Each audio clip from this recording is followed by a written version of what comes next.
സ്വന്തം അമ്മേനെ എങ്ങനെ കൊല്ലാൻ പറ്റുമോ ചിന്തിക്കുന്നത്.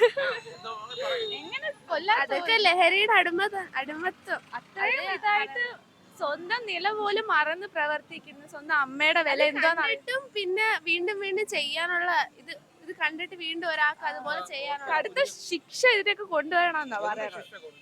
തൂക്കിക്കൊല്ലുക, അതിൽ കൂടുതലൊന്നും ഇല്ല. കൂടുതലും ലഹരിയുടെ ഇത് ഉള്ളത് കൊണ്ടാണ് ഇപ്പോഴത്തെ തലമുറ ഇങ്ങനായി പോകുന്നത്.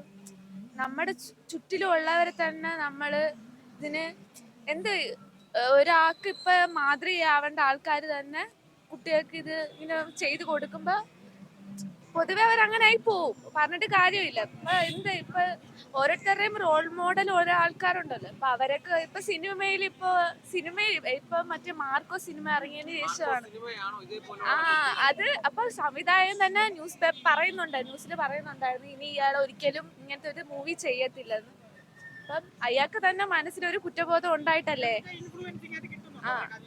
അപ്പൊ അത് അയാൾക്ക് തോന്നിയത് കൊണ്ടല്ലേ അയാൾ അങ്ങനെ പറഞ്ഞത്. അപ്പൊ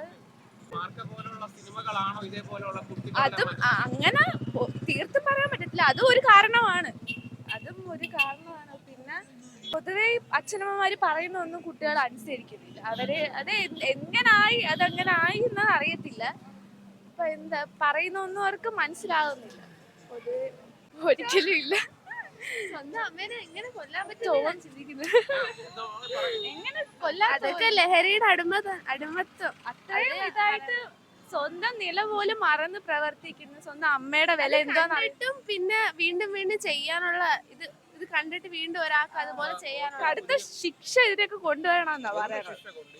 തൂക്കിക്കൊല്ലുക, അതിൽ കൂടുതലൊന്നും ഇല്ല. ആ മട്ടനും കൊടുത്ത് വളർത്തരുത്, തൂക്കിക്കൊല്ലുക. അപ്പൊ തന്നെ സ്പോട്ടിന് കൊല്ലുക. അല്ല ഇതിനെയൊക്കെ വളർത്തിയെടുത്തിട്ട് എന്തുണ്ടാവും ഈ നാടിന് പ്രയോജനം? നശിച്ചു പോകും. അതുകൊണ്ടല്ലേ കൂടുതലും പിന്നെയും പൊതുവെ എല്ലാവർക്കും ചെയ്യാനുള്ള ഒരു പ്രേരണ ഉണ്ടാവുന്നത്. ഇവന്മാരെയൊക്കെ വളർത്തിയെടുത്തിട്ട് എന്ത് പ്രയോജനമുണ്ട്? കൊല്ലുക അപ്പൊ തന്നെ.